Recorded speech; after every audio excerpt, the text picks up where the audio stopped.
Sarthak, I think you're on mute. Sorry. Hello everyone, welcome to the day 2 of the boot camp. Today we have Santosh with us again. Santosh, you can take the boot camp further. Let me allow you to share your screen. Sure. I hope it is visible to everyone. Yep, can see it. Okay, Santosh, you can take the boot camp further. Yep. Uh, Great. So what we have seen yesterday is pretty much the machine learning part of learning and what is the history of it, how we came across the iterations of machine learning and all those kind of stuff, right? So what we will do today is we'll try to understand or we'll try to continue the journey of what are the types of classification machine learning models that you can build. So we have seen classification previously with the flower example, and today we'll talk about regression and clustering, and then we'll try to have some kind of an idea of what a real machine learning studio looks like. So I'll show you, or else I do have some pics, but I'll show you the portal itself so that you can understand how it at least looks. So yesterday we have seen the same example. We'll try to continue the same thing. So what we have here is a pretty simple. Let's say we consider yesterday we saw that x or it is a temperature of that particular day, and y is the number of cycles rented. So let's say you have a company which kind of rents bicycles to people. Okay, so those are the two metrics or the two data points that you have with you all the time. So or maybe for a year or so, you had all these metrics with you. Great. So what you do with this metrics, you want to remove, or you want to build something which can reduce a human effort. Human effort. A human could just see the temperature and could tell that this particular day or this particular time of the day, or with this kind of a Fahrenheit, this would be the sales of the cycle. So he can give you a range, approximate range, with some sort of accuracy, let's say 80 or 90. So considering this is a number thing, right? We do have need a specific number. So every number matters. When you do business, you sold, you kind of sell a couple of cycles more for a year, and then it adds up a lot. Right? So numbers do matter around here. So what we do is we'll try to narrow down stuff. We'll try to get the machine learning model the exact number. So if this is the Fahrenheit for this particular day, just tell it like 70 or 60, then we should get an exact number. So the number would obviously be between, let's say if the Fahrenheit is 60. Okay, the obvious number should be in the ranges of 115 to 126. So that is the obvious range that the number should belong. So for any human that that just sees this particular data, so we'll consider that this is the entire data set that we have, just for the sake, but the real actual data that people train would be around millions, maybe sometimes 10,000, lakhs, or however number that you consider, but it would be larger in that scale. If you go to, if you train a real model, which let's say a YouTube recommendation system, people might have trained it, 1,000 hours, 2,000 hours, just to make sure that it is giving the right recommendation for everyone. So let's consider this pretty simple example. So again, yesterday we talked about why we need training and splitting. So we saw the Martian example of someone validating the data that we give out to the Martian, right? So that is one thing of how you do, uh, how you approach a problem. So now what we'll try to do is we'll try to understand what exactly is happening with the model itself. So what we have here is pretty much standard stuff. What we'll do is we'll try to plot it. So the way that the machine learning works is it tries to find the sweet spot. So let's say if it is 60, the value should be around. As a human, we know that again, it should be in between 115 and 126 for sure.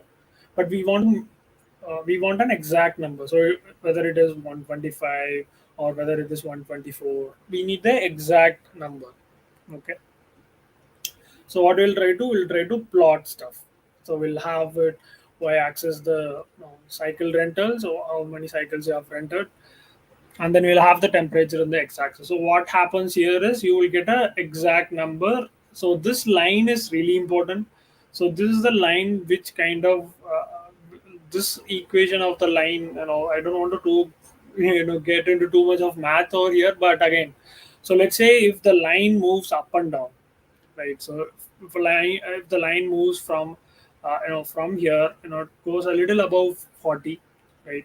So what happens here is if the cycle sold, or the temperature is it is decreasing, right? So let's say if it is in 20 now, or if it is greater than, let's say we have a 20 degrees Celsius or Fahrenheit, whatever the temperature, I think it is Fahrenheit since it is above 100. So let's say we have 20. So this plotting would be somewhere around 60, right? So 60 cycles have been sold. So if this line moves above, the number of cycle increases. It is for the same temperature, so we don't alter this part. So we stay till the 20. But what happens is we try to move this line. So this line equation is really important, and where it lies on the graph is really important. That is how you will plot stuff. So once you hit the points on x and y, so you draw a straight line and you will try to find out which exact spot that how many cycles that you will rent. So they have taken example of 35, but we will try to go with our example. So 20, and then if it moves above, so obvious that if this line goes above here, right? So if the line comes over here, and then you hit the 20 on this line, and then it would come above 60, maybe 70 or 72 or whatever the number it is. So it kind of tries to hit that number, and this is the generic point. So let's say 35. So 35 is some number that this line produces, right? So we don't want this number at all, but just to put it in the context of how things work, we'll just have that number. So this is a line equation that people do. I don't want to detailed into the math stuff. We obviously, as a data scientist, you might have to understand what is this equation and why it is coming in the first place. But for most of the cases, for use case that you are building, right? So if you want to build stuff, nobody cares about the equation. What is your output? What is your confusion matrix? And what is your accuracy? That is the most thing that is important. So if you're doing your PhD thesis and all, that is that is the place where you will look into the formulas and you will try to tweak some stuff there. But for most of the cases, at least for our case, we won't be doing anything with that. So again, what you see the arrows is the deviation between the line. So this line is drawn in the means of all the points, right? So all these points are taken into consideration. We'll try to plot all these. How many we have? Six. So we try to plot all the 6 points in the graph, and we'll try to find the right, maybe a mean. Uh, let's say this point is around 118ish, 118 or 115. We'll add all these things, and we'll try to find the minimum, or the minimum deviation between all these points. So let's say we have 6 points over here. We have six x and y pairs. So once you plot it, you'll have 6 points, right? So we'll have six dots. So what we'll try to do is we'll try to find the line uh, which is like a lowest difference between each point. So each point would have some kind of a deviation. So we'll try to fit the line between all the points that we have in the training data set. So that is what this, the arrow mark indicates of how that is done.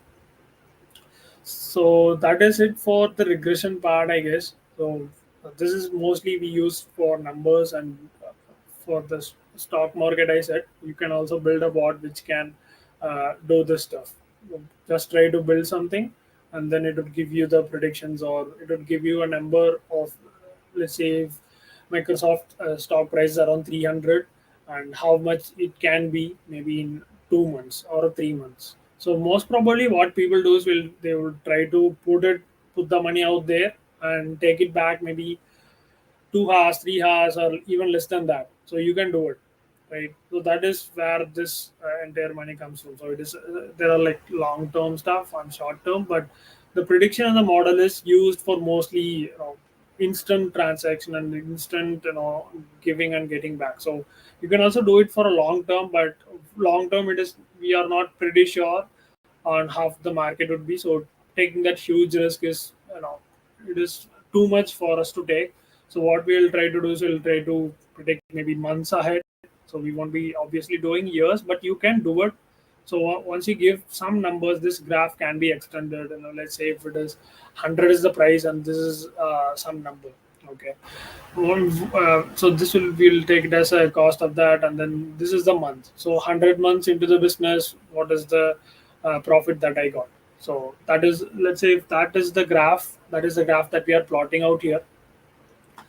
Then we can extend the graph. So if it goes above 100 months, you can extend this line obviously, and then you can try to plot from there and see where the where this particular maybe 150 month, what would be my profit. Okay, so let's say this is in millions, and then you try to go for 150 and try to hit this line, and then find the exact y coordinate of it, and then you would see which point or what is the profit that I can get. So this is something that you can definitely use it and just validate it with your own data set. So it is not just you have to feed something, but it shouldn't be this small, but you can have like 15, 20, 30 rows. I think that would be mostly it, but the accuracy won't be there. But again, at least you will try to understand. If the data is less, it is good for learning. So that is why we have a smaller data set to understand how things work. So for a larger machine learning model, nobody knows what is the data coming in, what is the data going out. If there is an invalid data in the data set, you would obviously clean it out in the first place, in the data cleaning part. Mostly where they will also try to validate the data if it is a valid. If the temperature should be obviously at least for in India, it would obviously ranging from maybe 60 to 120 or 120ish maybe. So that is the range. So if it goes below zero and all, then there are places where it goes below zero. But again, to get it in the context, let's say if there's a central part in India, it doesn't go below zero. Then you have a data which is zero or less than that. Then you have to clean it out before you start your start building your model. So there are some validation phases that you have to go through, or there are validation phases that you have to understand before building this model. Otherwise your model would be useless just by giving it a random. But you can test with a zero value. Obviously you can give it a random value, even negative values, but uh, the validations should be done while you're training the model. So training the model is important than whatever data that you can give. Whatever data the user can input anything, right? So once you put it out in public, the user input can be anything, right? For username and password, people can enter any stuff, right? They can enter symbols, they can just mostly what validation problem they do in web is you give 10 spaces, or tabs, and then hit enter. That is a password for it. So those are like validations that you have to make before getting the data into your system and start working on that.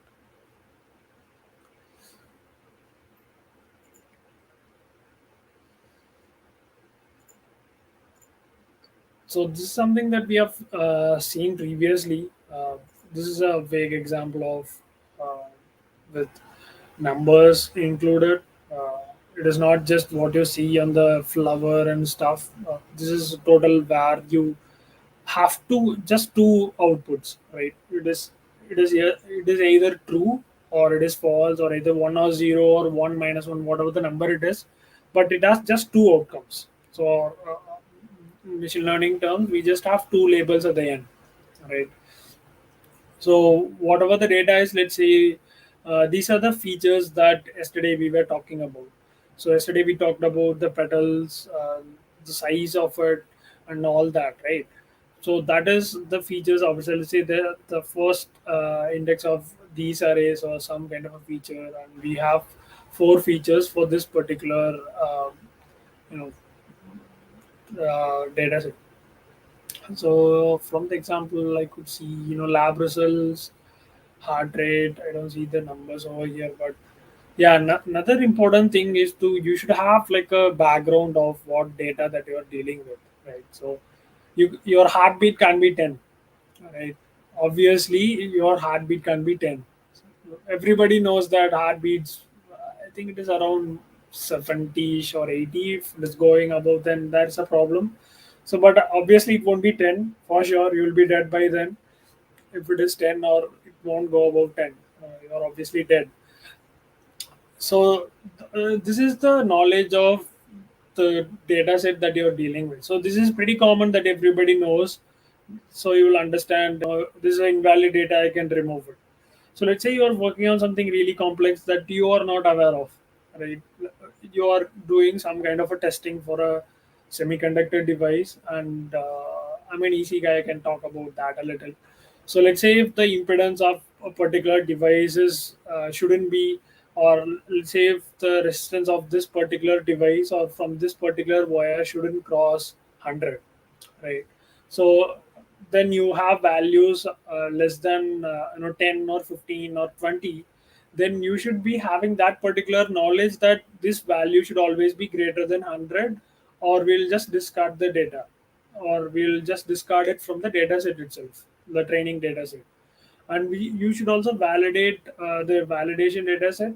You can do it or you may not, since if you have a invalid data testing your model, it it could give you inaccurate results, right? You can't just train a model for detecting blood cancer, and then you can't expect the same model to perform for a brain tumor. So it is no way possible that it can give you the same result, or at least the accurate result. So whatever the model that you're training for one particular piece or one particular use case, you should stick with that. And then the validation is pretty hard, and the validation should be you know should be forced a lot so that you don't get unwanted data or misinform the model itself in the first place. So we talked about a lot on the principles or the responsible principles that you have to follow while creating the model itself. So those are the things that you have to keep in mind while you're training the model. So it is not just dragging a data set, loading into your pandas data frame, doing some kind of a data cleaning, remove the nulls, do all that, put it in some kind of a model, get the output, try running some random data and then showing it in the web page. That doesn't make sense. Okay. So what we have is a classification problem out here, right? So what we do is we'll try to give it a probability. What is the probability of this particular?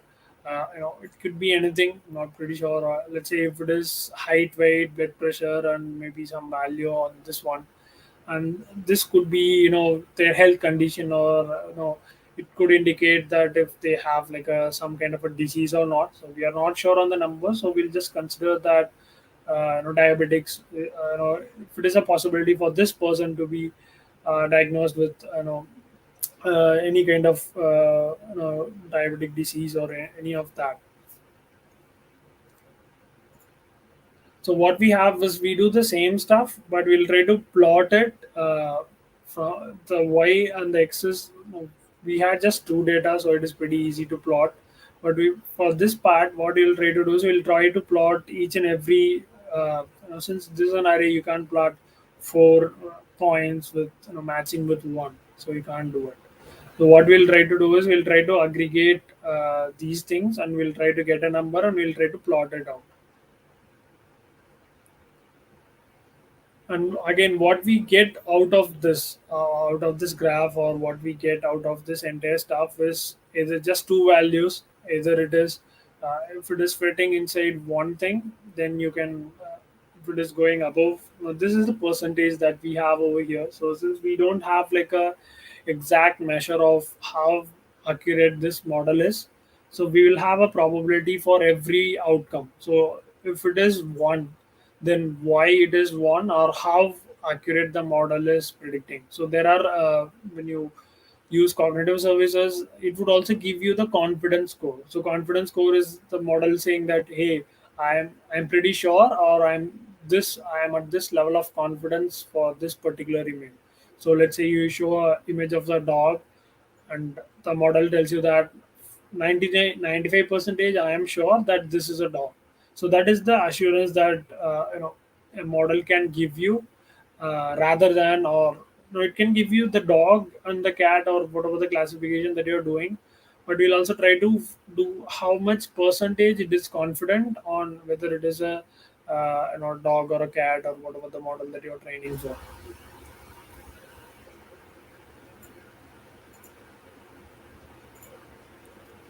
So again, what we have over here is the probability of this being one, or this being.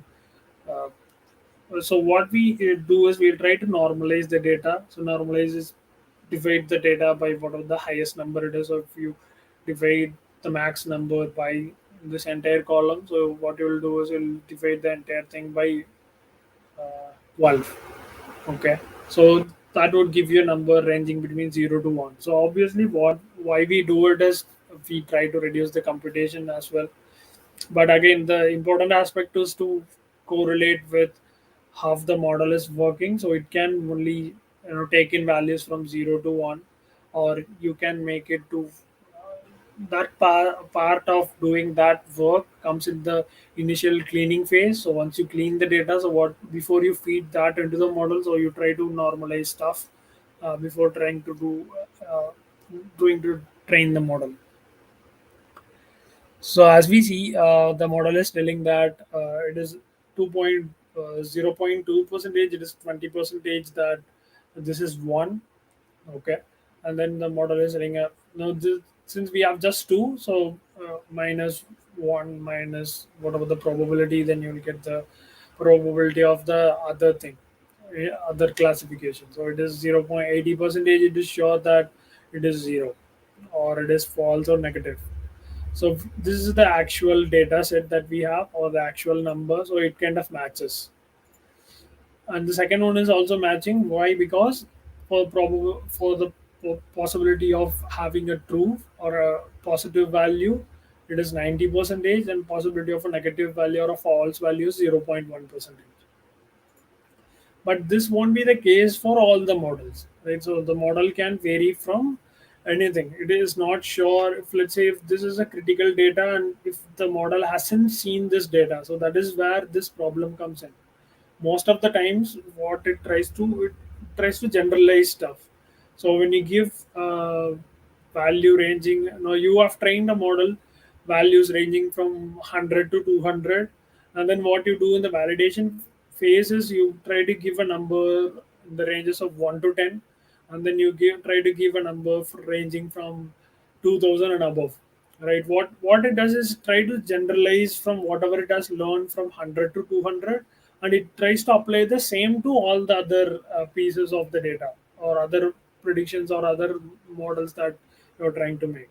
So it tries to generalize stuff, but it won't be obviously be that accurate, since you haven't fed any of that particular data set or that particular data points.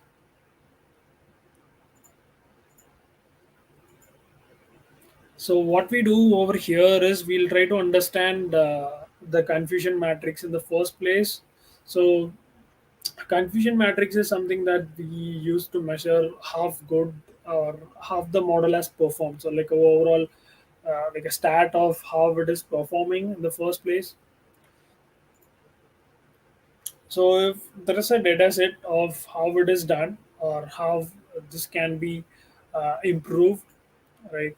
So what happens here is the actual values are on the top. So it is just for two values that we have, but it can be for different labels. So you have like 10 labels, then the matrix dimension will be 10 cross 10, right? Obvious. So what we have here is the first part. So the model is predicting as one, and so this is the total number of predictions. So if you go in the validation set below this, so we have just four. If you go below this, and we'll try to check all these things, and we'll try to put it inside this matrix, right? So the total value of 126 comes from the place where the true value is also 1 and the model has also predicted 1, so it matches. So what you tell it as a true positive or true positive. So the values on this particular cell or this particular uh, you know place is called 126, and it is true positives. So it is not like a too much of a word that you have to use, but when someone kind of shows you a confusion matrix and kind of tries to calculate how good a model is, what is the difficulty that the model is facing, or what are the places or what are the labels that it is hard for the model to understand. So we'll try to do the same with this one. So the model tells one for all these zero ones. So the actual, we know that the patient is fine, he's okay, but the model is predicting that 21 people are having some kind of a disease. Okay, those are like a false negative ones. So the false negative comes from the place where it is the actual label is false, and then it is a negative way of telling it out. So one, it is saying far, it should say false. Instead of that, it is saying the value as true, right? So it is a negative way of doing it. So just try to wrap your mind around the words of why we use it. So what happens is we'll just try to map the zeros on one. So if it is a single column for a binary classification, if you call it, so binary classification is where just two values, one and zero, true or false, positive, negative. So all these stuff. And then we also have a seven. So this part is where the actual model is giving you one, right? So the actual value, the true value is one, and then the model is giving zero, right? So this is something that the model is giving out as a negative again, where it is misclassifying stuff, right? So if the actual value is true, the person has some kind of disease, or he has to be diagnosed with something, but the model is telling you that he's fine, right? So this could be a bit hard to kind of give out, right? So what happens is it tells you that this is far, or in the in the terms of your machine learning, it is called false positive. So what happens here is it gives you the false notion of this is the when the true value is positive, and then it gives you a negative approach, and then it gives you a false value. It gives you false alarm, right? So or if it is a false negative, so let's say if there is a fire indicator that you have, and then what you do is you try to light up a lamp for Diwali, right? So then that that can also trigger that particular fire alarm. Where it is not the case, but I'm just uh, trying to make you understand how that works. So you have a camera which is filming particular location of your apartment, and then what happens is if there's a real fire, it would automatically go on, right? So it would do that job.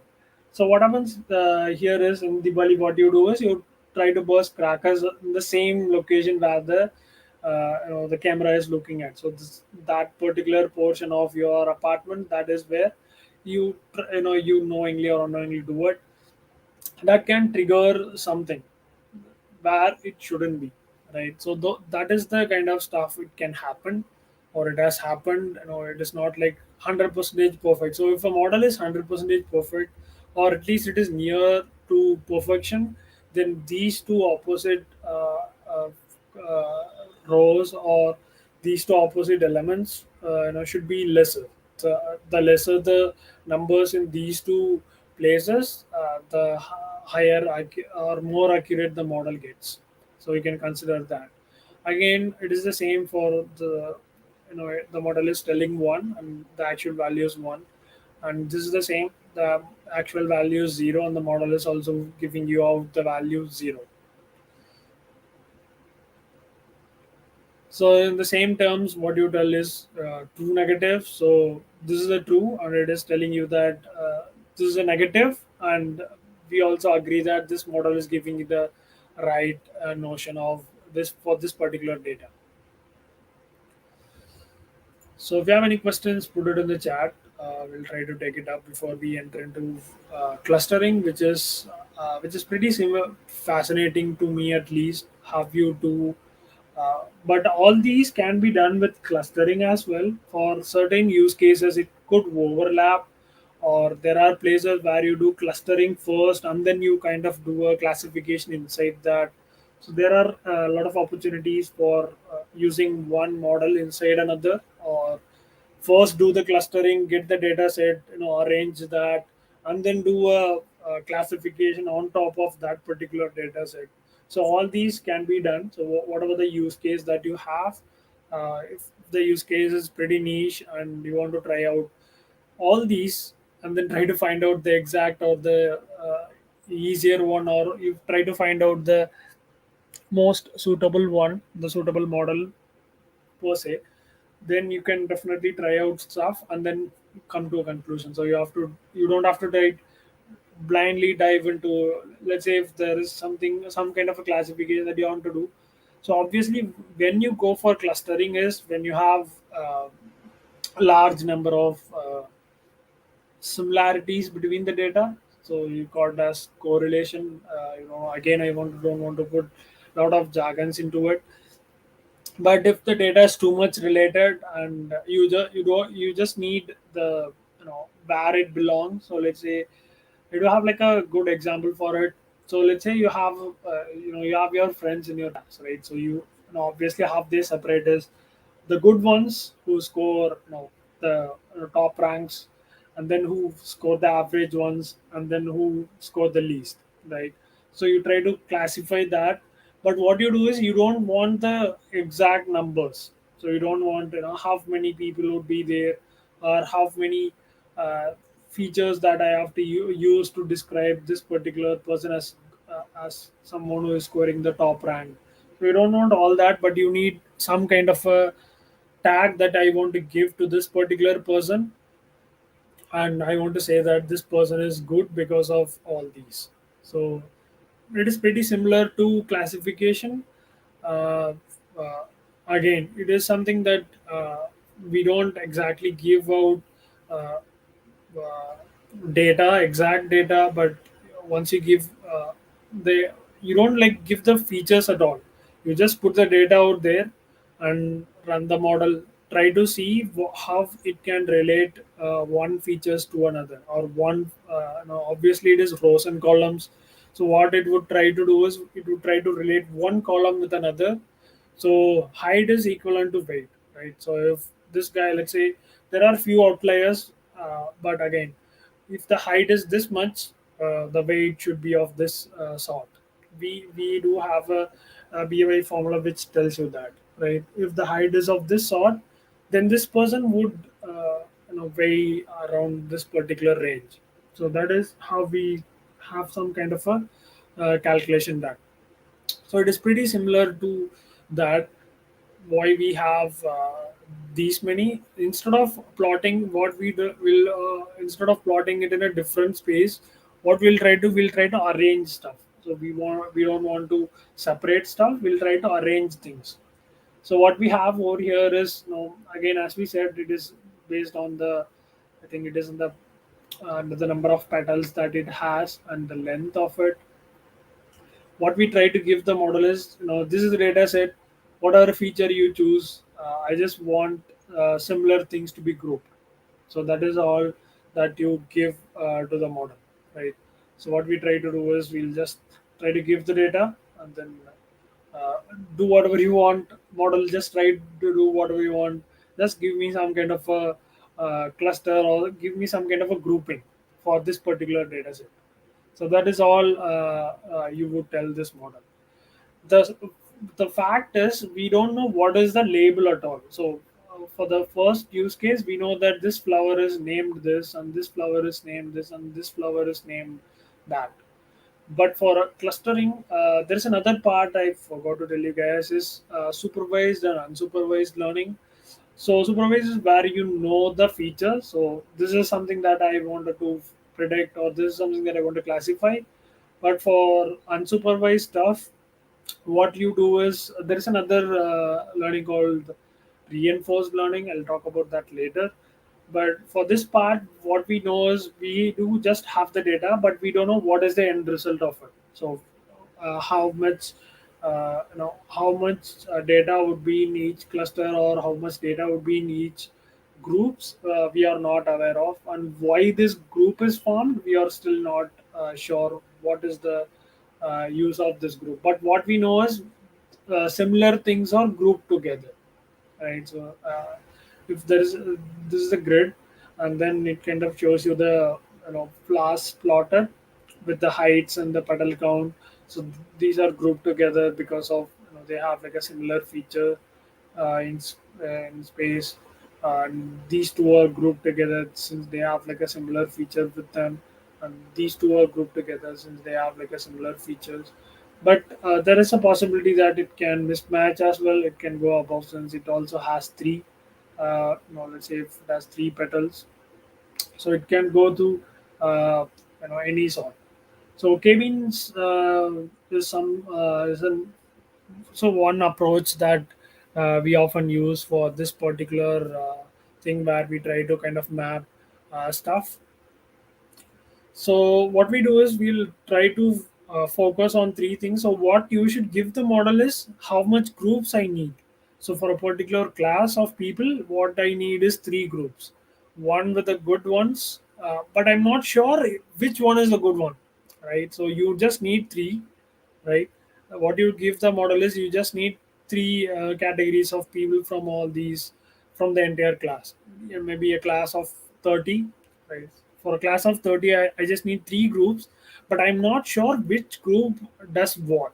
So let's say you have one, two, three, and I'm not sure whether the first group is the one which is scoring the higher marks, or whether it is two or three. I'm unclear about that, but I know that my answer lies on these one of these groups. So that is how you have to approach this.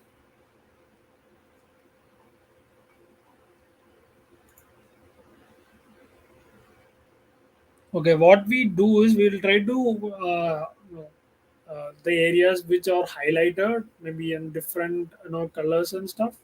What we do is we'll try to uh, plot it again. So it won't be a 2D plot. It would obviously be a 3D plot where you would have a z-axis. But again, for a similar view of 2D, but we'll also plot it in 2D if you want to. But again, you can definitely do with other visualization part if you want to go deeper into that. You can definitely plot with maybe two dimension. It is fine, uh, but three would be looking good, and it is easier to see what is happening. So what we try to do is we'll try to find the centroid or the center points, right? So it is similar. So these are the two similar groupings that we have done, and then what we try to do is we'll try to understand why this grouping is done, and if there is a new data coming in. So let's say you have this type of flower, and then you try to have maybe 5 and 8, or 6 and 8. When you do all these 5 and 8 and 6 and 8, then there could be a possibility that it could map to this area around maybe this or this, right? Since these two has a similar uh, some kind of a similarity, we are not sure on what type of similarity that this has chosen, but we are sure that there is some kind of a similarity, some kind of a similarity between these two.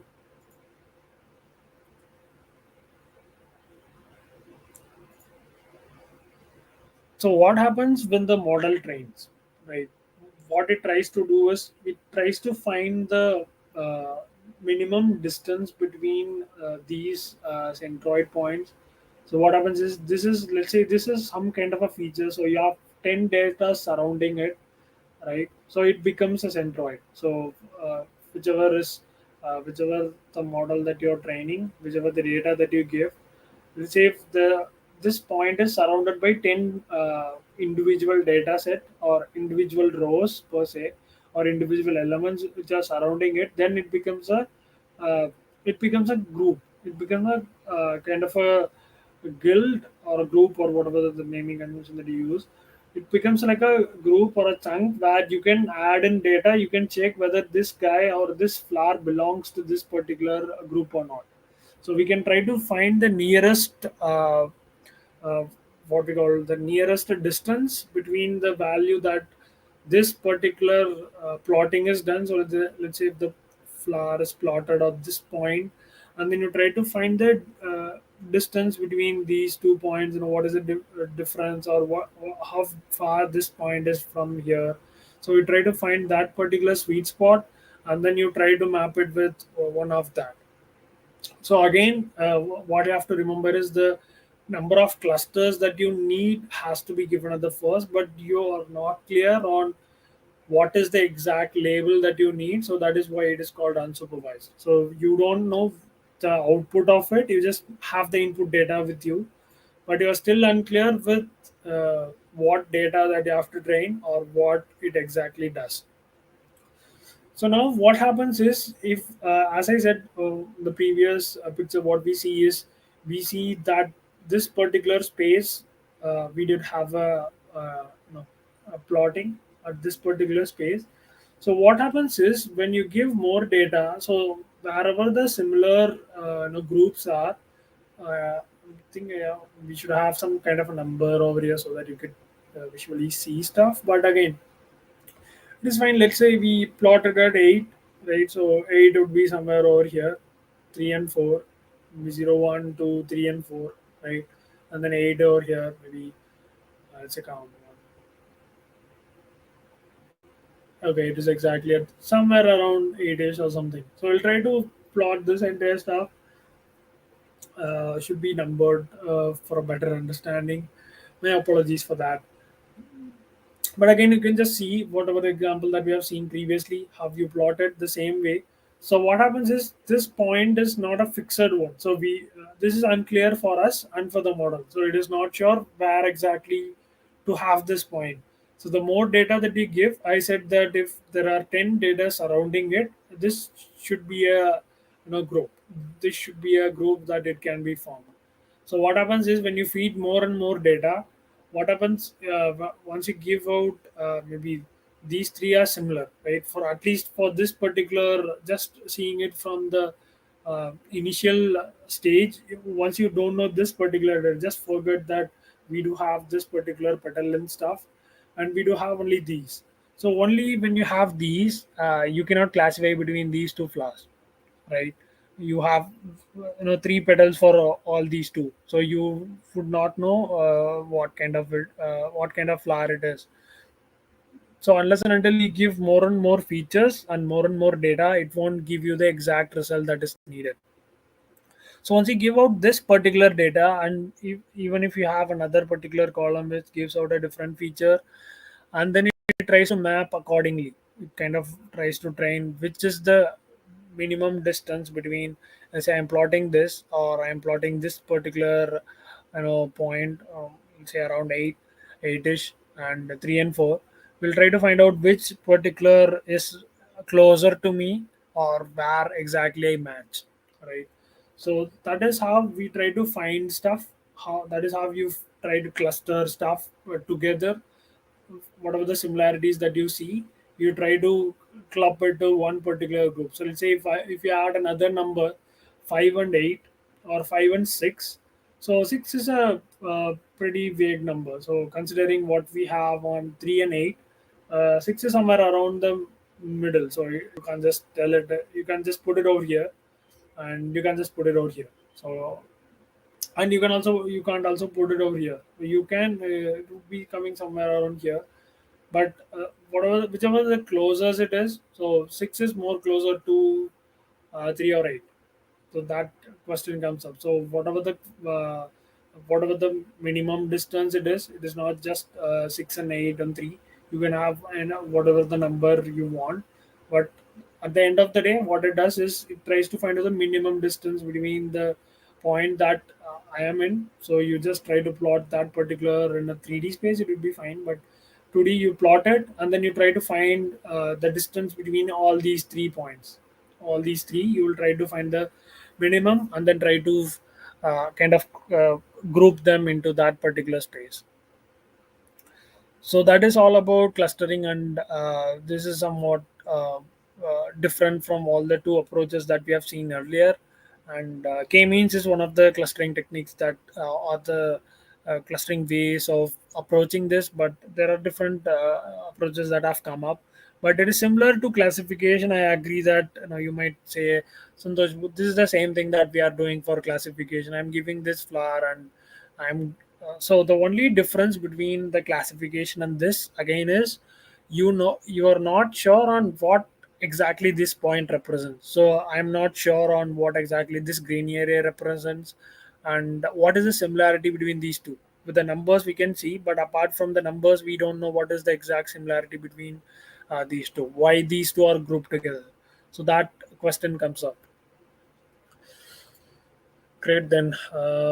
Further, I'll show you this, but we are running out of time. So I'll try to prepare something for tomorrow. I'll show you the portal. We'll try to walk through that, and then also show you the image thing that I told I'll show it on the third day.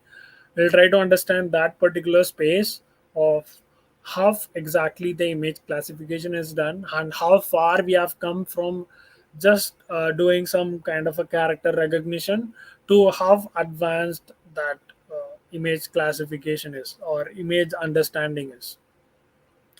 So, what is Azure Machine Learning? So, as I said, Azure Machine Learning Studio, it is a like a drag and drop tool that you can definitely use. That is pretty much easier to understand rather than just showing you to you on a couple of slides. So, what we do is we do have, obviously, the subscription is the top of everything. So, you need a valid subscription to do anything in Azure. So, try to understand that.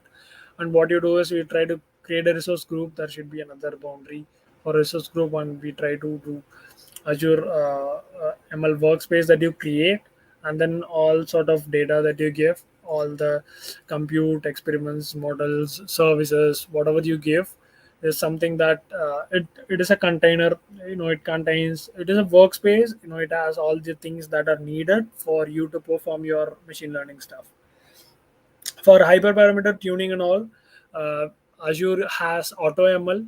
So what you do is, initially it is not like a robust model where you just give the data and it does everything for you. What you do is, there is something similar to try out in Visual Studio, which I done maybe 2 years back. What you do is, you have a CSV file. Okay, you don't clean the data, you don't do anything, just have a CSV file, generate some random data on your own. What you do is you just upload a CSV file and then tell the Visual Studio that I'm not sure on the exact extension name, but it is from Microsoft. So what you do is you give what has to be classified and what are the features to use. So that is all you give. Features to use in the sense, what are the columns to pick for the from the CSV file. Okay, so that is all you give to the model, and it kind of trains itself. No, you don't have to do anything. It does it in a local your local machine, but either way it works. It would take no it obviously you should have like a timer, so it is a where you have to enter a time in seconds. So if you have like a 6,000 seconds, it could run for hours, and if you go beyond that, it go for days as well.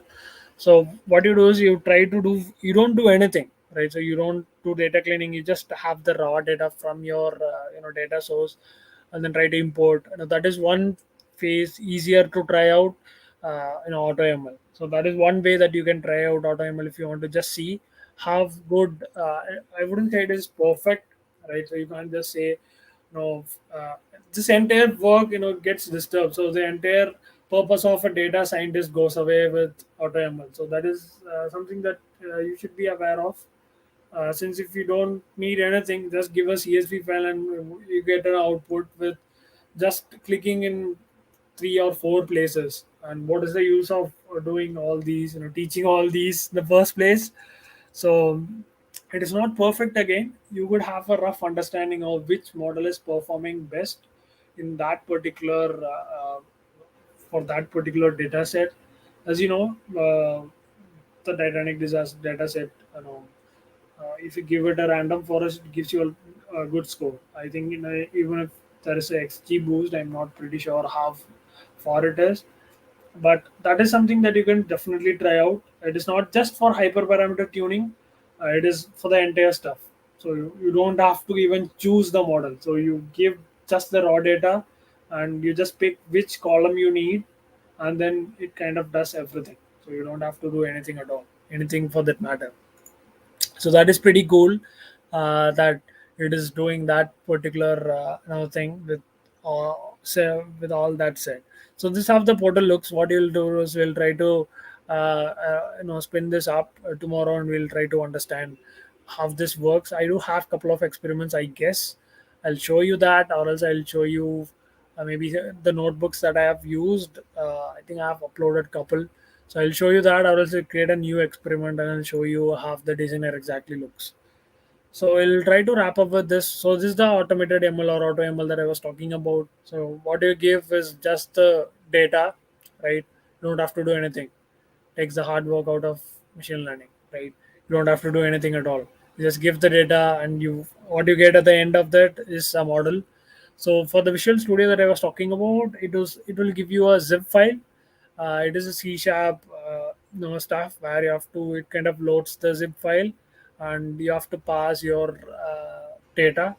Let's say if you are classifying the temperature and the bicycle stuff, what we did, the bicycle cycle renter, what you do is you give the Fahrenheit in as an integer, then it kind of gives you the total cycles could be rented for that particular day. So that is pretty niche that you can try. That is pretty interesting too. That you can try out and experiment. It is all about you getting hands on.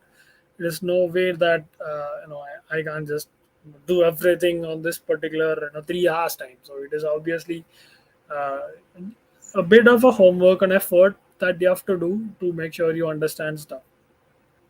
So this is something how the designer looks like. It is not the complete view. It is like a snap of how things look.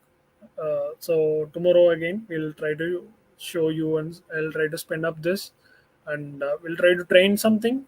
We wouldn't be evaluating anything, I guess. So it is just evaluation by the model itself, or there is an evaluator inside the studio itself. We don't have to do anything at all.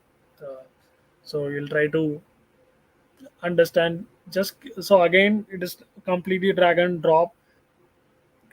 You can write code if you want to, but for this tool I don't think you need to do any stuff. So it is just pretty simple.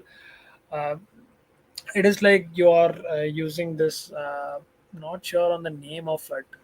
You don't have to code, but there's a flowchart tool that you can use to kind of visualize your code, right? If you want to do a for loop, what you do is you drag a, I think it is a diamond or something, where you draw, drag and drop, and then you try to some polygon shapes. What you do is you try to drag and drop it, and then you try to connect stuff. So it kind of goes through the loop, and then you'll get the output. So that is how pretty similar, pretty easy to use. But what you have to do is it is a bit expensive if you're like spinning it up. If you need a separate compute for it, if you want to do it, and you need a cluster for if you want to deploy it. So that is the second part of it. So Azure provides all these to make sure that they are reducing your burden of doing the work, right? So they kind of cost, it kind of costs them, right, for the people who have developed in the first place to maintain the platform and all that. It kind of costs them a lot. So what they do is they charge a little bit higher for all these things, how much clusters that you compute. But the one advantage of using all these is you try to reduce the infrastructure of your organization, right? So at the end of the day, what you do is you try to reduce the burden of your own people. So you need five network engineers, system workers, where they have to carry out servers, they have to connect it with different cables. The network has to be maintained, the LAN cable has to be dragged out. So all these things you remove, and then you replace that with the entire machine learning studio. You just give it the code, and then you can run on any compute or any scale of compute that you want. So try to make sure you use the basic one. So even if you want to spin up on your own, try to use the very basic one and delete it once you are done with your maybe if you are doing it in the afternoon, let's say you are starting at 3, try to maybe work for 3 or 4 hours, then try to delete thing once you are done, and then try to come up the next day. If you want to have it saved, you can download the notebook and the pipeline itself, and then you can upload it. I think you can do it for the notebook. I'm not sure on the pipeline side how you can download it, but I think it is pretty easy even if you want to do it again. But it doesn't cost you if you don't do anything, right? So there is a cost for the storage, but it doesn't cost you anything for the compute since you are not actually using it, right? So it is ideal. So obviously, what Azure would do, it they would shut down the server. So once you you might have seen these when you have deployed a few of the things. So the initial deployment takes a lot of time, right? What happens is they have to provision your server, whichever server that you're whichever region that you're picking. They have to provision that. They have to check the internet connectivity and all the things to make sure your application is deployed and working, right? So the initial phase takes a lot of time, and even after, once you shut it down or once you do a long pass and then come back, what happens is they do the same thing. They shut down the servers. What you do is you give a trigger. Once you hit the endpoint, what they do is they try to spin up the server, deploy stuff, and then bring your service up. So what it does is it eventually reduces your cost, and then it is eventually reducing the Azure's infrastructure as well. So they can give someone else who needs that particular server for some time, right? So if you want to do some kind of a training for all these models, so again coming back to the hyperparameters tuning, where you can run parallel jobs and see which one is picking the best thing, which model is picking the best one. So in the same way, you can also try out all these with your own subscription.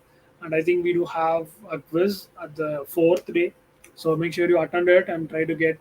I think we do have subscription passes, I guess, so you can try out your real thing, but I'm not sure. I need the help of Sarget to confirm that. But we also have the swags, I guess. So I think we are wrapping up for the day two. So we'll try to show you the live demo and we'll try to understand how the image is formed with the pixels and all. So that is a cool thing that you can realize how a single image is rendered on your screen. So that will be a cool thing to show. So hoping to see you all tomorrow. Sarkat, anything else that we should add before we close?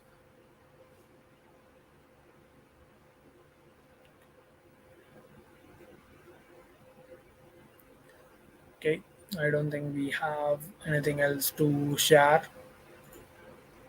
So, any questions? I just had one from Anand. We'll just try to close it in another minute or so. If you have any questions, put it in the chat, or if you have anything else to say, put it in the chat as well. So, if you want to, kind of learn this, highly recommend that you try to get a subscription and try to do stuff. So what happens here is people try to just clear the certification, even without seeing the portal. So I've seen a lot of people doing that. So never ever do that. Just try to at least spin up something before you kind of uh, you know at least try to have some notion of uh, at least visiting the portal once or twice once you have it, so that would help you a lot in completing it. So Sagat, it is done. So I'm waiting for you to kind of give them what kind of things that they can expect on the third day. Is it like a swag, or we do also have uh, Azure passes for them to try out?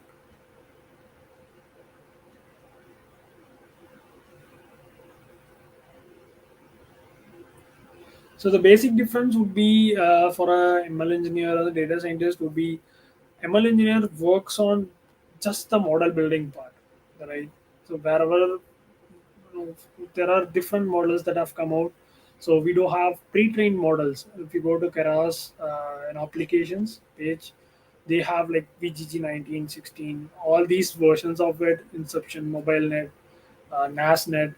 There are pre-trained models. So what they try to do is they try to focus on model building part and what are the things that they can tweak to make sure the model is trained pretty much perfect, right? So that is what they try to do. For the data scientist part, they do the everything from how to extract the data, and as far as I know, I'm just telling you from whatever the experience that I had with seeing people and what people are doing. So data scientists would do most of the stuff, all the things I would say. We don't have like an ML engineer, so it happens in the startups where you just have one person doing the entire stuff, data cleaning, processing, cleansing, validating, building the model, deploying it to the server. Every stuff is done by a single guy. So for an ML engineer, it is just one focus. So what you do is you have this particular data set. What the data engineers or the other people gives you the data and say this is the data that I have, or this is the cleaned data that I have validated one. What you do is you try to build a model and make it as effective as possible. So that is all a machine learning engineer does. So it is obviously in a big tech companies, people have those roles as an ML engineer where they don't do anything at all apart from the model building and trying to make that best model out there. So that is all that they try to do.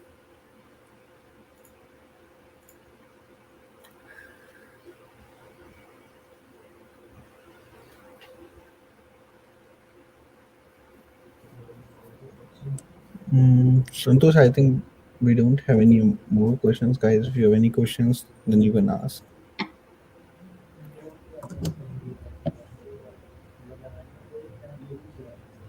No, I think we don't have much questions now.